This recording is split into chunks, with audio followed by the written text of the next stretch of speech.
Discourse markers. Discourse markers are words that are used to connect one discourse to another. So, what is a discourse? Discourse in the a unit of language which could be more than a sentence. അതായത് ഒരു conversation ഒരു discourse ആണ്. Okay, which may where you have more than one utterance. അതായത് നിങ്ങൾ വഴി ചോദിക്കുന്നു, അയാൾ വഴി പറയുന്നു, നിങ്ങൾ ഓക്കെ താങ്ക് യു എന്ന് പറഞ്ഞ് പോവുകയാണെങ്കിൽ ദാറ്റ് ഇസ് എ ഡിസ്കോഴ്സ്. അതിൽ 3 utterance ഉണ്ട്. On the other hand it could be as lengthy as a novel. കുറെ ഇപ്പൊ നിങ്ങൾ ഒരാളെ വിളിച്ച് ഒരുപാട് നേരം സംസാരിക്കുന്നുണ്ടെങ്കിൽ for almost an hour, you can say that it is also a discourse. So a discourse could be as short as a conversation consisting 3 to 4 utterances, or as long as a lengthy piece of writing like a novel. Discourse markers are used to connect one discourse to another. അതായത് നിങ്ങൾ lengthy sentence അല്ലെങ്കിൽ lengthy conversation നടത്തുകയാണെങ്കിൽ how do you connect one sentence to another? You have to use discourse markers to connect those sentences. Why do we use discourse markers?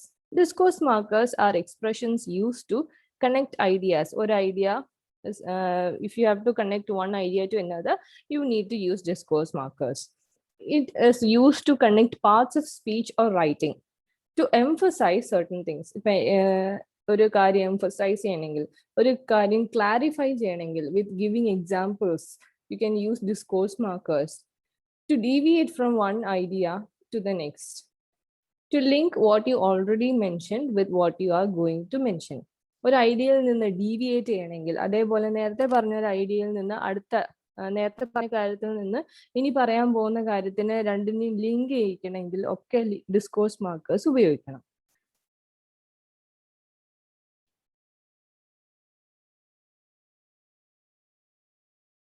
Then discourse markers are also known as sentence connectors, linking words, linking phrases, transition signals. ഇങ്ങനെയൊക്കെ അറിയപ്പെടുന്നുണ്ട്. അതായത് നിങ്ങളോട് discourse markers എന്താണെന്ന് മാത്രമായിരിക്കില്ല ചോദിക്കുന്നത്. ചിലപ്പോൾ നിങ്ങളോട് sentence connectors എന്താണെന്നായിരിക്കും ചോദിക്കുന്നത്. Sometimes you might be asked to define transition signals. അപ്പൊ ഈ 4 പേരുകളും ഡിസ്കോഴ്സ് മാർക്കേഴ്സിനെയാണ് കാണിക്കുന്നത് എന്ന് ഓർത്തു വെക്കുക. അറിയുന്ന കാര്യം വിട്ടുപോകാണ്ടിരിക്കുക. അപ്പം they are also known as sentence connectors, linking words, linking phrases, and transition signals.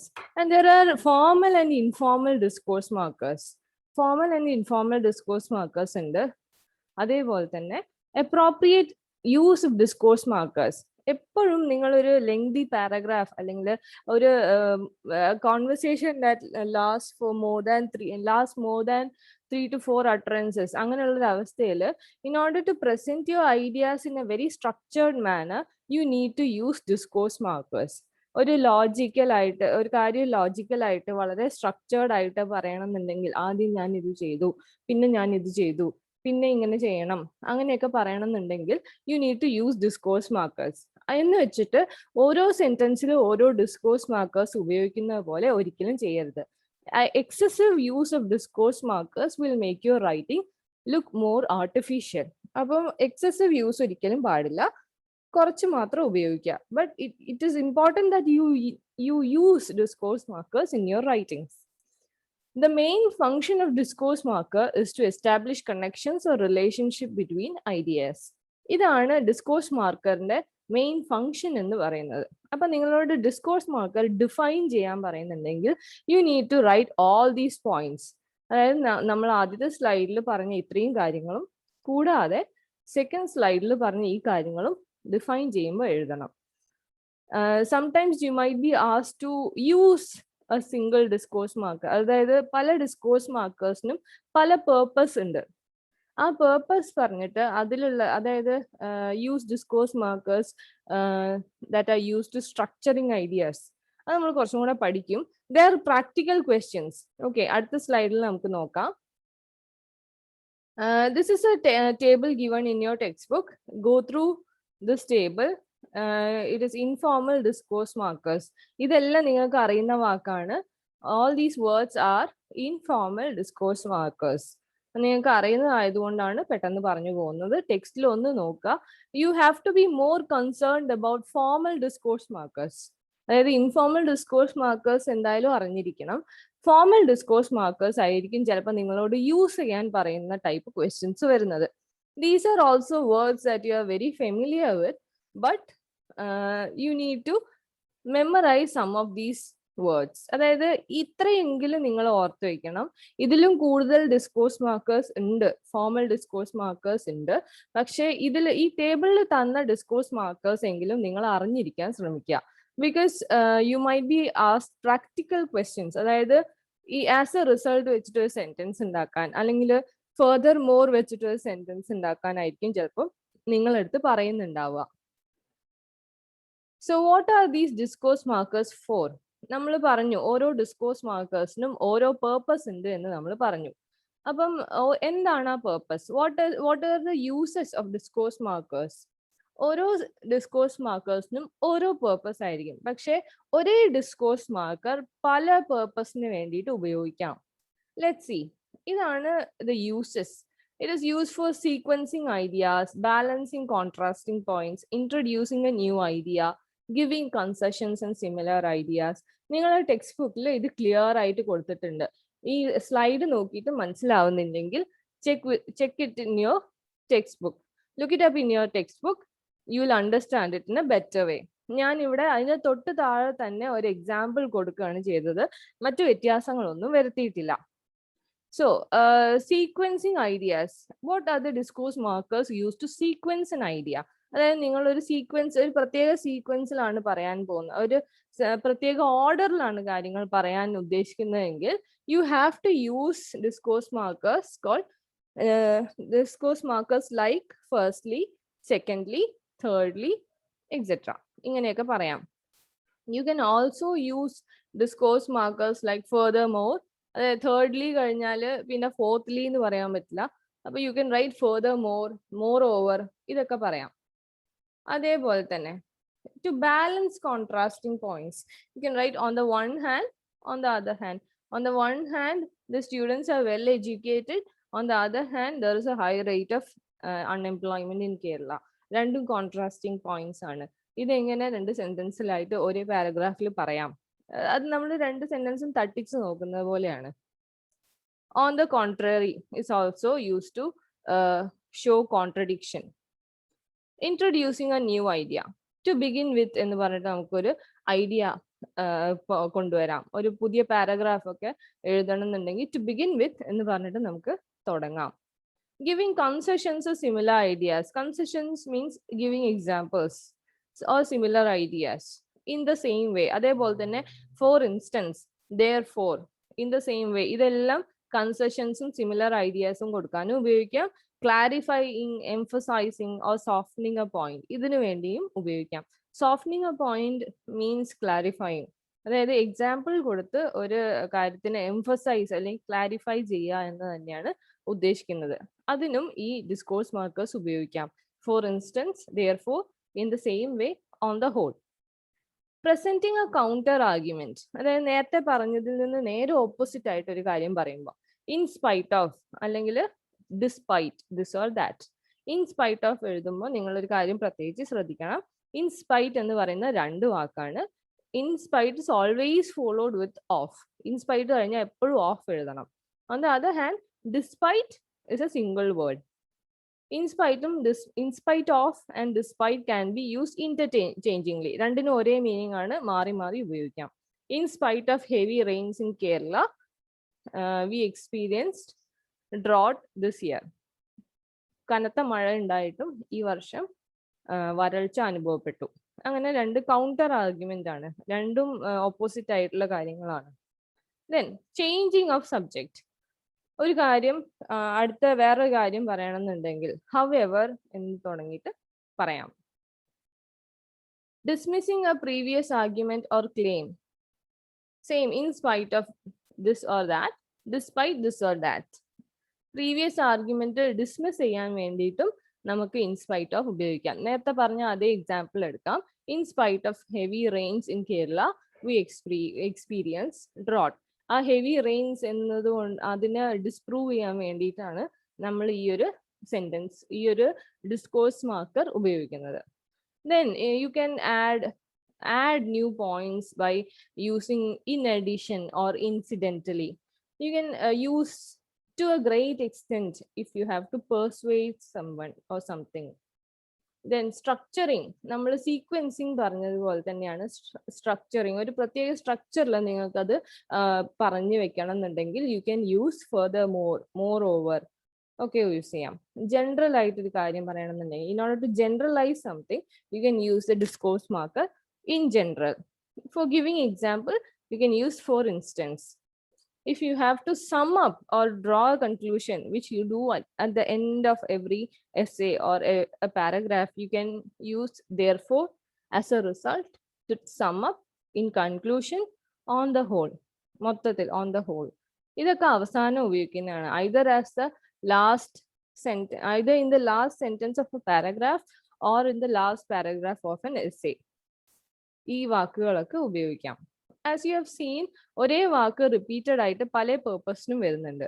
അത് ആ വാക്കിന് അത്രയും പേർപ്പസ് ഉള്ളത് കൊണ്ടാണ്. അതായത് for instance can be used for giving example, for emphasising a point, for clarifying things, for expressing similar ideas, ഇതിനൊക്കെ വേണ്ടിയിട്ട് ഉപയോഗിക്കാം. സ്ട്രക്ചറിങ് എന്ന് പറയുമ്പോൾ സീക്വൻസിങ് ആയിട്ടുള്ളതും പറയാം.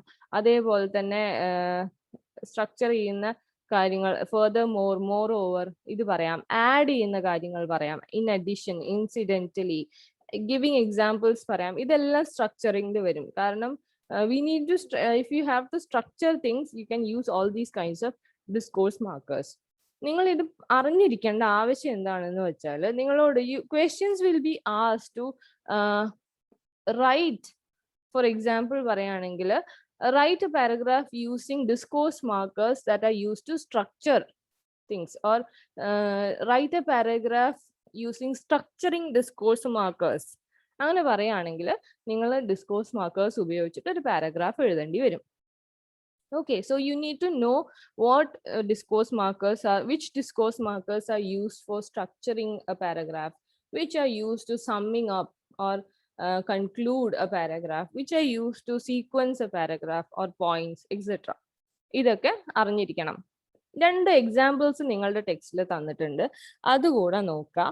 ഇൻ ദ ഫസ്റ്റ് എക്സാമ്പിൾ, ഇതാണ് appropriate use of discourse marker എന്ന് പറയുന്നത്.